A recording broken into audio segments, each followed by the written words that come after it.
Are you ready for rapid fire? Let's do it. All right. So, at his recent media session, Riley Leonard had this to say when he was asked about why he entered the transfer portal when he decided to leave Duke.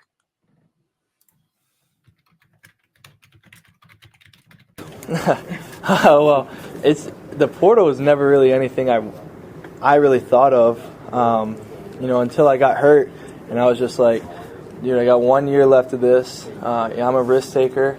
My whole life I've just been a risk taker, so I was like, look, I got one shot.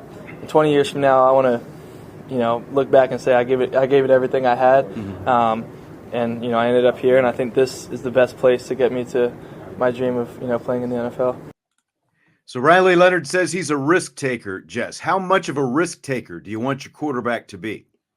I want my risk taker. I want my risk taker. I want my quarterback to be a risk taker just because I think that's what ultimately, wins big games. And especially, in the sport of football, I feel like the quarterback is the biggest or, it has the most impact on the game. Your quarterback has the most impact on, unless you just have like this incredible defense that can stop everything, then of course you're not going to be as risk takey. But I think in college football today that you have to score points.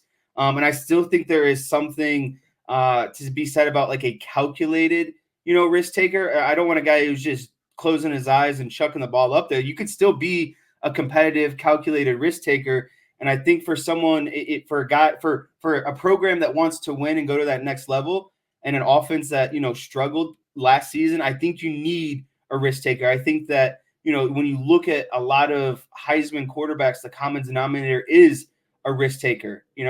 That's what Patrick Mahomes literally is. Just about every game is a risk taker. He makes throws. He does things that you're traditionally not supposed to do, and that is ultimately what made him who he is. And again, I don't think you just can't have regret when it's all said and done. I'd rather say I took some risks. I'm willing to die or on the stone of those risks, but I would rather have that than regret something and be like, wow, I wish I would have, done this. James says risk takers make dumb plays. I mean, I guess it depends on what kind of risk but it they is. also win you games. That's right. You just mentioned Patrick Mahomes. He's been in the Super Bowl 4 times in 5 years. So has he ever made some dumb plays? Sure, but he has also found ways to make plays. And like Brett Favre, like they called him a riverboat gambler and gunslinger and all those different things. Like if you look at Sam Hartman, for example, I think that like the mistakes that Sam Hartman made, I don't think you can attribute them to necessarily taking risks. I think it was because, like there was more hesitancy sometimes than anything in the kind of mistakes that he made. Look at Ian Book. Like Ian Book was not going to, try to force the issue downfield. He was going to protect the ball at all costs. Now, you want that in a quarterback. You don't want a quarterback who's just going to turn the ball over, obviously, willy-nilly. But there was that hesitancy, that conservative nature to Ian Book that wasn't necessarily going to push the envelope. So what you had was good enough at times, but it was not great. And I think that if you're willing to, again, I'm not saying, that you're going to go out there and you're throwing every ball into tight windows and, and making every ball a 50-50 ball and seeing what your receivers are going to get you. But at the same time, I think you have to live a little bit more on that edge, risk reward and that whole thing. Like if you're truly going to be able to achieve some kind of greatness, I think you have to be willing to live on that edge a little bit more sometimes. I think we're together on that. Yes. So Leonard also discussed going up against his former Duke head coach, Mike Elko, when the Fighting Irish open up the season against Elko and Texas A&M down in Texas. Have a listen. I thought about that when I committed. Oh, man, it's so funny texting them. Yeah, Coach Elko and I obviously have a great relationship, and we're able to joke around about the fact that we'll be playing each other. And then, of course, he brought like a lot of the Duke coaching staff with him, who I'm obviously super close with as well. So I'm gonna have to get out to the game like super early and meet everybody, and go crack some jokes with them. But yeah, this is gonna be a big one, for both of our prides, and yeah, I'm excited for that. So there's Riley Leonard talking about facing his former head coach Mike Elko in Texas A&M. Who is it bigger for this first game of the 2024 season? Riley Leonard, Mike Elko. Whew, that's a tough one. There's a lot of headlines that'll be going into this game, right? Like it'll be Notre Dame versus Texas A&M to start the season. And so no matter what the past record was, it's a brand new season. There's new expectations, there's new anticipation, etc. And now you add, Notre Dame has Riley Leonard at the transfer quarterback, and he's going against his old head coach from Duke. And while there is always going to be pressure on Texas A&M because of their Texas A&M, and Jimbo Fisher got fired because he wasn't winning enough, right? Like winning there is a priority, but Marcus Freeman's team is better built. He's in year 3. He's not in year 1. Notre Dame is going with a transfer portal quarterback. It is on the road. And again, they are going to be the favorite team.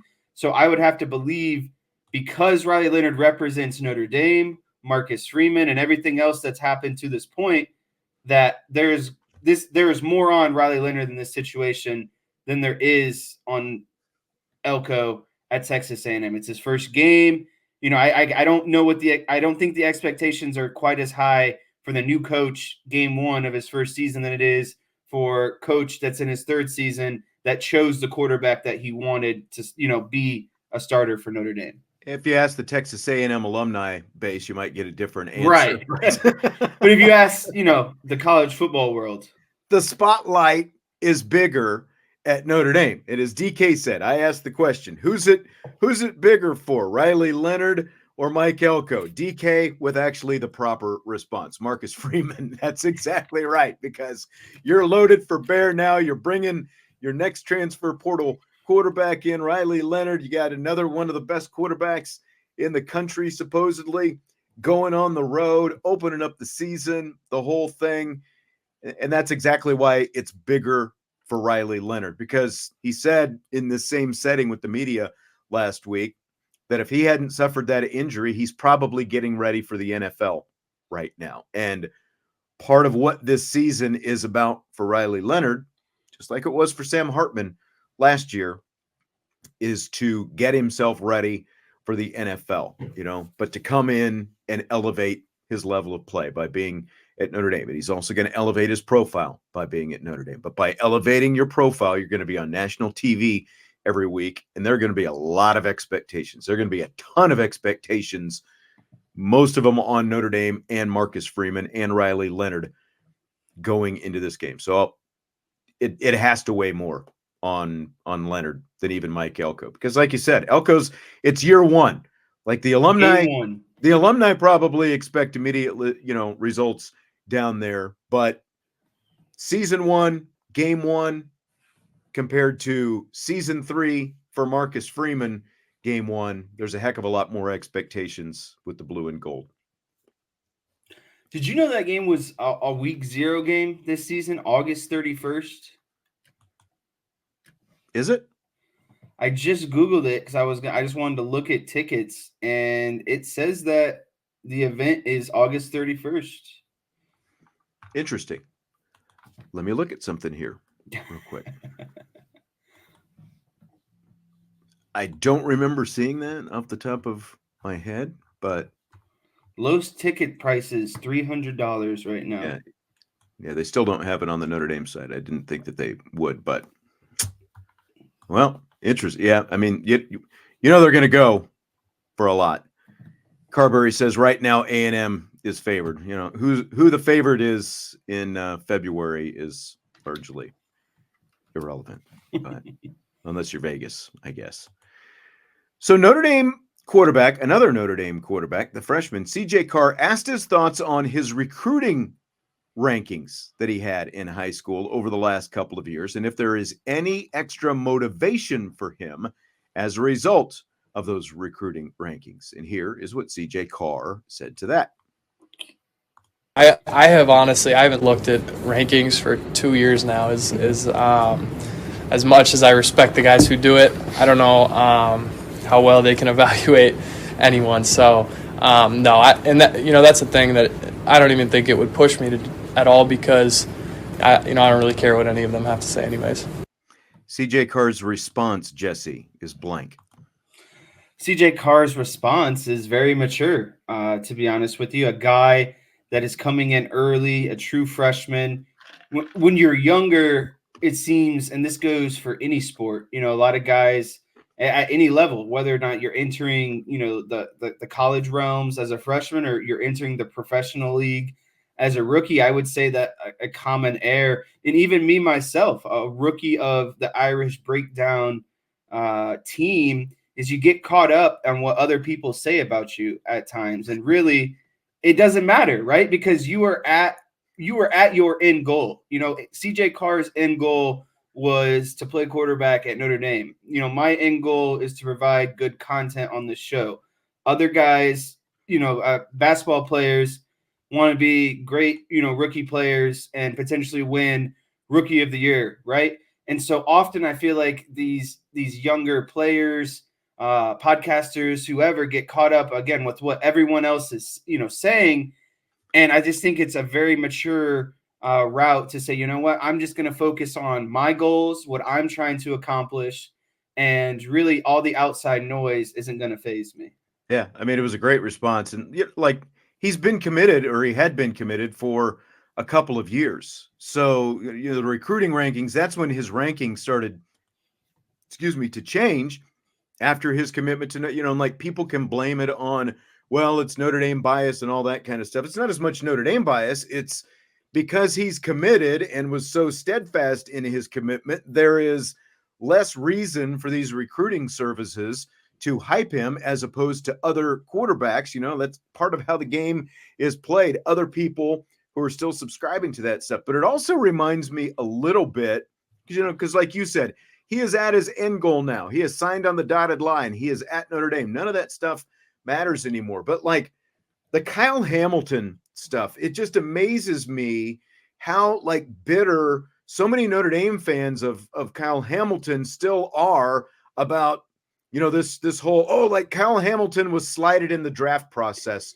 or whatever. The guy was still selected 14th overall. He was still the first round pick, still selected right in the middle, just outside the top 10. But people act like he was a 5th round pick and, every team passed him over 8 times Right. or something. He was still the like 14th best player in the draft. Right. He was the 14th best player in the draft. But people are like, oh, I can't believe the hate Kyle Hamilton got. Look, Kyle Hamilton selected in the first round, performing like a first round pick and all pro this year. Can't we just be happy with that? Why does it have to be, I don't need the by that receipts logic, stuff either. anyone who wasn't selected number 1 overall should just be bitter for the rest of their career that they weren't selected number 1 overall, because by nature they were passed on by somebody. I just get over it, and it's just, again, CJ Carr is obviously over any of these recruiting rankings and such. And it's just deal with that. Seeing the JOK situation was a little different, Octavia, because of the fact that there were, health issues that were tied to, different, things about his health and stuff like that were tied to it. But, he's going to make a lot of money here pretty soon when he gets his second contract. I was going to say, decent money. And that's the thing. I think JOK is a perfect example because, he could have been bitter and frustrated about where he got selected and falling to the second round. But in my eyes, he fell into a great situation, and he's a tremendous linebacker for the Browns. I mean, look at what he did in that playoff game. Even though they lost, he did exactly what he did at Notre Dame. He could play in the pass. He could blow up runs in the backfield. He can make one-on-one tackles on the perimeter. He can use his speed.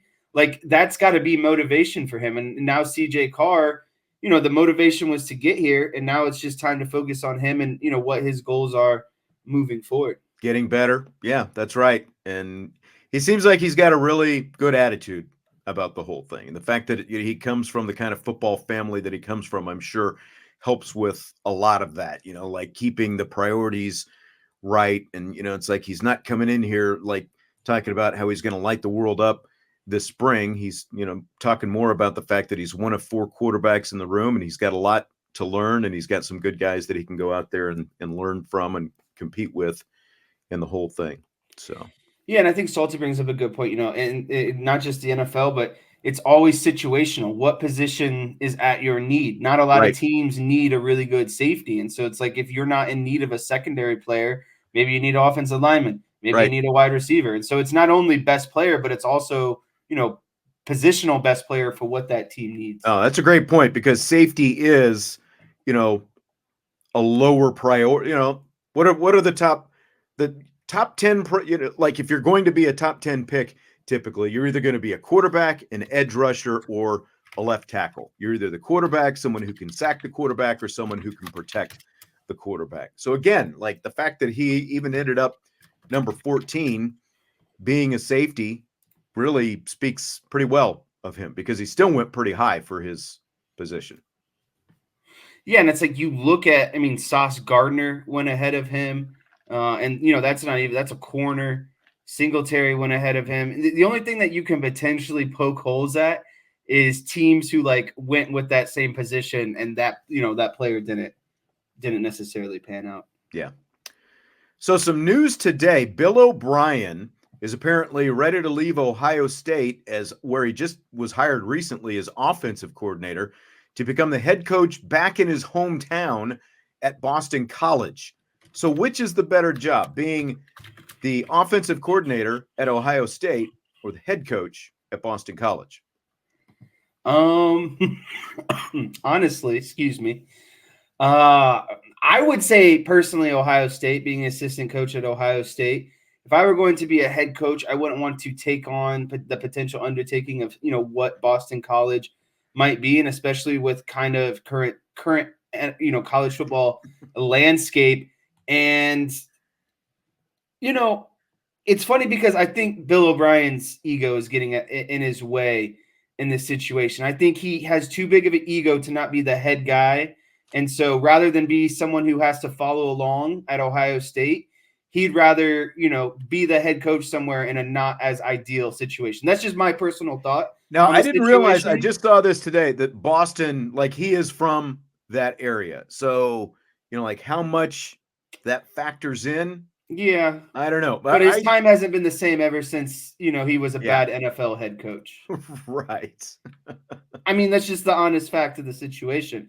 And so to me, I think he's chasing back his own ego of saying, I can be a head coach again, which that's your aspiration. That's fine. But I just think that it's a lot more work at Boston College. And I think you can have more success at Ohio State and potentially get, a better gig, like kind of like Tommy Rees, right? Like continue to do a couple things for, some good teams for a few years. And then you might get your shot again at an NFL or a better, college head coaching position. It just feels like he's chasing this while also chasing his ego. Bill O'Brien, because of the background that he had a much better chance, I think, of landing a higher tier Power 5 job had he stayed at Ohio State rather than take a job like this. Because I said this when we were talking about Jeff Hafley last week. I just think that it's not just Hafley, like he gave his reasons and he talked about NIL and recruiting and all these different things. I just feel like the Boston Colleges, the Indianas, the Marylands, all these different, the Wake Forest, the Dukes of the world, like maybe you can have 1 or 2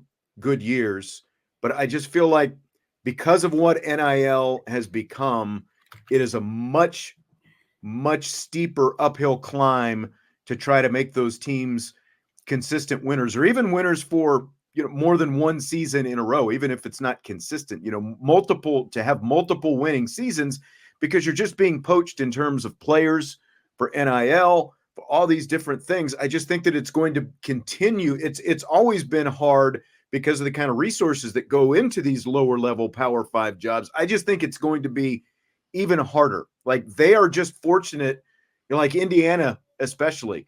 Indiana and Purdue are so fortunate to be part of the Big Ten where they're getting this big TV rights checks cashed compared to Boston College, who, of course, ACC, lower end, so I don't feel like this is ultimately probably the career move that you want to be making if you're a guy like Bill O'Brien, when you had a chance to be at a premier, high profile type Power 5 job, going to where you're going, because I just think it's going to be tough for anyone to win at that level going forward because of what NIL has become and the way, players obviously are swapping around so quickly from year to year.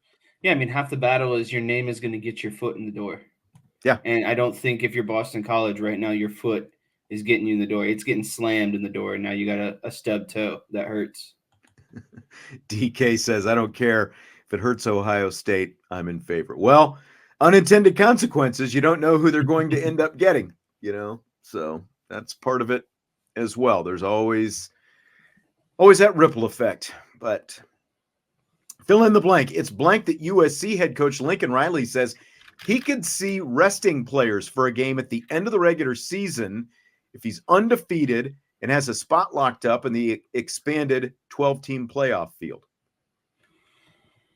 To me, it's unnecessary. And the reason why I say like Lincoln Riley saying this is unnecessary is I just feel like it's unnecessary to already start this dialogue. Like, we should wait until we get to the situation, the Right. games play themselves, because now we're already planting seeds for ideas when it wasn't even, thought about, brought up, etc. And it's like it's not the NFL, in my opinion, because especially once you get down towards the end at the college football season, I feel like that last one loss could be the difference between a 3 seed and like a 10 seed, and that could be the potential of getting an at-large and hosting a game, or potentially being maybe what I would call a wild card team, a lower seed.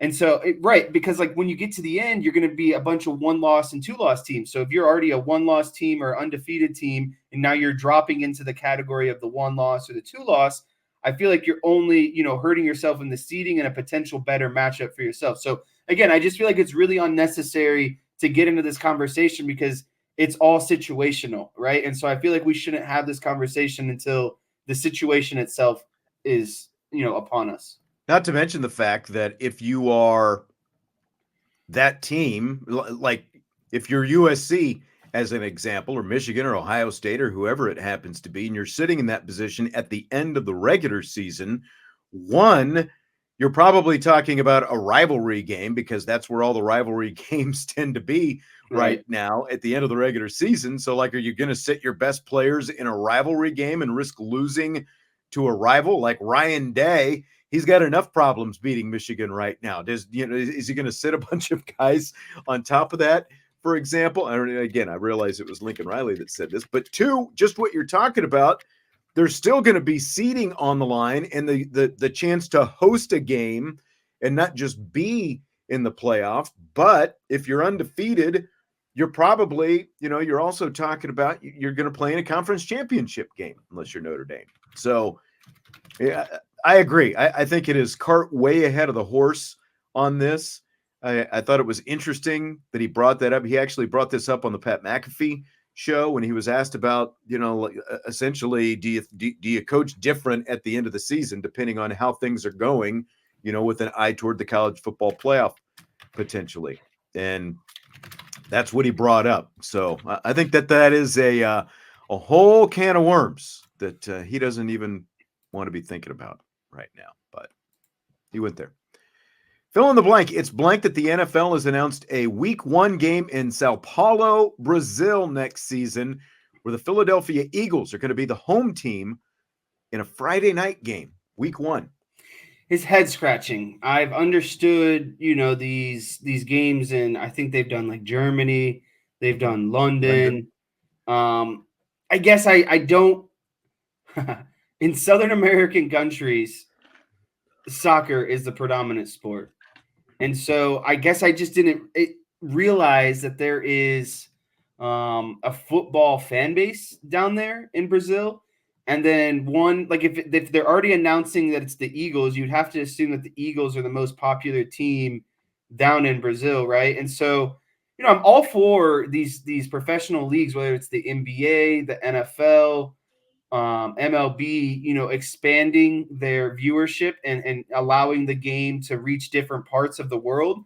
But to me, it's just really head scratching that Brazil was the choice for the NFL because, again, I just don't know how much organized football is really being played down in Brazil because their everyone bleeds soccer down there. And so I guess, again, it's a little confusing to me, but there's got to be some sort of, reasoning for it. They're not just going to make this whole event for nothing. Yeah. I mean, they want to sell football. They want to sell jerseys and T-shirts and sweatshirts. Well, maybe not as many sweatshirts in Brazil, but you get the point. Like they want to market the NFL to different parts of the world. So they're taking it to Brazil. They've never played a game in Brazil before. It's the Friday night thing that I find interesting because, they've always said that they're not going to play on Friday night because it's high school night. And now they've got a chance to make a little extra money.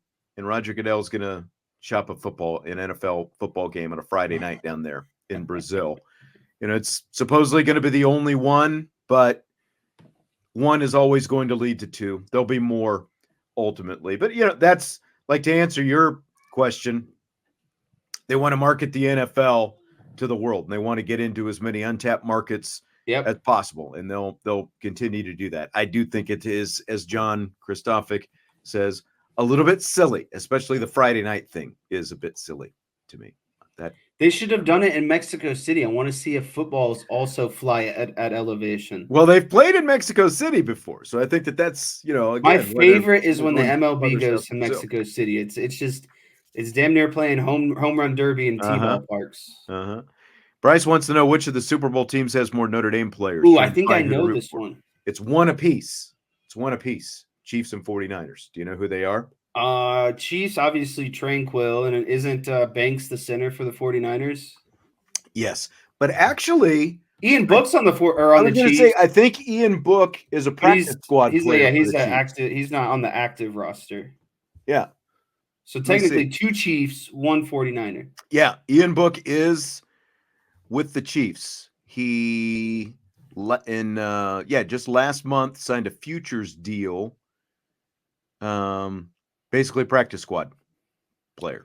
So what we're getting at is they believe that Ian Book plays quarterback like Patrick Mahomes. So that's why he's on the team. Right. Haven't seen him being promoted this year like they promoted him last year when he was in Philly. Do you remember when they randomly rolled him out? Did the Saints rolled him out in that Thursday night game? Oh man, that was and bad. He was just miserable. I mean, couldn't really blame the guy because what is he supposed to do? But he was just bad that whole game. Yeah. Not good. Not good for Ian Book. Do you buy or sell just getting to the Super Bowl as already being a win for Patrick Mahomes this season? This is a big sell for me. Patrick Mahomes has already won a couple of Super Bowls, lost a couple Super Bowls, and is already in the conversation of, greatest player of all time. He's already being, whether you believe it or not, there are conversations and segments with Patrick Mahomes being compared to Tom Brady. And when you're being compared to Tom Brady, what is it going to boil down to? Super Bowl rings. At this point, it's no longer, a good statistic if you're Patrick Mahomes to make the Super Bowl. You are just like Brady. Every time Brady made it to the Super Bowl, the expectation was that Brady was going to win the Super Bowl. And if you want to be compared with the best, then you got to have similar numbers. So I think he's got to continue to win, all of these Super Bowls. I don't think the expectation is just getting there. It's winning at this point. Yeah, I'm surprised sort of the way it's been framed with him getting there as, just it seems like when you start to hear people talk, like it's a foregone conclusion that the 49ers are going to win and all this different stuff. And, look, I realize the Chiefs receivers are as bad now as Patrick Mahomes has ever had, but he still has Travis Kelce. He won a Super Bowl last year without Tyreek Hill. They're back in the Super Bowl without Tyreek Hill. There's already, again, like people talking about, oh, Travis Kelce's going to retire. Look, he's slowing down a little bit, but he still look at where they are. And the other thing is, what is completely overlooked about this Chiefs team, and beyond just Patrick Mahomes, the two reasons they won: one, they have Patrick Mahomes; two, they have the best defense that they have had since Andy Reid has been in Kansas City. And that's what not enough people are talking about, is this defense. And so I completely sell this as well. It's not just getting there, because if you want to start talking about, is he the greatest all time, it's not just getting to the Super Bowl with whatever, like really, this was a more Brady-esque type, getting to the Super Bowl. Well, like and that's what I think. Brady, like before Gronk and all that stuff, the supporting cast that Brady had more times than not was not that great. And that's the kind of team that Mahomes has gotten there with just, with the exception of Kelce, a relatively average skill position group on offense, but a really good defense, which was the other thing that was overlooked so much about, the New England Patriots, was how good those defenses were. Yeah, and that's what I was ultimately going to get at. Like, Brady didn't have, I mean, he had some good, Brady a couple of years was thin at, the wide receiver position, but he also had Gronk. He also had Randy Moss. He also had, he had guys that were ultimately good at the end, just like Patrick Mahomes. He's had Tyreek Hill. He's had Travis Kelce. But I think the thing that often gets brought up, Brady did it with, guys that were bums, essentially. But it's like, he also had really good defenses that he could rely on. Those Patriot defenses, like these, I feel like the best thing that you said there was, this Chiefs team is like almost identical to those Patriot teams. Really good quarterbacks, really good coaches, and then really solid defenses to fall back on if, an issue does arise. And again, Travis Kelce didn't have as productive as a regular season as you might like, but in the playoffs, he's averaging 8 catches, 90 yards, and a touchdown a game. Like, he's showing up when it matters the most. And I think that is Patrick Mahomes' security blanket. And then anything that they can get out of Rashee Rice, that's like the exclamation. That is what ultimately is going to take them out, over the top, because what you're going to get out of Patrick Mahomes and Travis Kelce. But when you can get extra and you can squeeze that, whatever you can get out of Rashee Rice, that's what's going to take you to the next level. And that's what they were missing throughout the entire season. They just needed someone to step up and be like, I'm going to be the guy to catch the ball other than Travis Kelce consistently. I will line up on sides. Because it wasn't going to be Kadarius Toney. Yes. Right. I will just literally catch the ball that you put in my hands every time. That's all that they've been asking for. And Rashee Rice, that's what he's been doing. And so like that also is, a big success. And when you have Patrick Mahomes and you have Travis Kelce, who have been there before, because that's the other thing, like the experience. These two teams only played 4 years ago. There are only 19 players in total from the two rosters combined who played in that Super Bowl 4 years ago. So the experience that Mahomes and Kelce have together means maybe more than anything else that's going to happen on that field Sunday night. Agreed. All right, so Nicole Auerbach covers college football and basketball for The Athletic. The other day, she tweeted that quarters, which are used in women's college basketball, are better than halves, which are used in men's college hoops. Do you buy or sell it? I buy 100% that quarters are better than halves. College men's basketball is the only form of basketball that uses halves. The NBA uses quarters. High school uses quarters. Women uses quarters. I just think that halves make the game not extremely, but in comparison, more boring. It takes longer. I feel like that it is not. Game flow is so much better with quarters. Yes, you can break it up, right? You can. There's more. There's more timeout, and then also what I like is the foul situation resets at the beginning of every quarter. You're not restricted to the X amount of fouls and getting into the bonus in the halves like you are in comparison to the NBA and the women's game. I just think the game flow is better, the game goes by better, and the game is more entertaining and a better product when it's broken up into quarters. It gets stagnant in halves. Right. Thanks for the super chat, Anthony. The only thing that I question is, like, if men's college basketball were going to go to quarters, just what you talked about, like with the fouls, would you reset the fouls? Because they don't in the NBA, they don't in high school either. But those levels also play with, quarters and not just halves, unlike men's college basketball. Like, do you have to reset the fouls the way the women's game does? You don't have 1-and-1 in the women's game. In the women's game, the limit is 5 fouls per quarter. Once you get to 5, it's 2 shots all the way. But again, I think that helps speed up the flow of the game because you don't have all the extra jostling and like resetting and all that stuff after you shoot the front end of the 1-and-1 if he makes it, and then you go back and then you shoot the second one. So I don't, like, would you want to see the fouls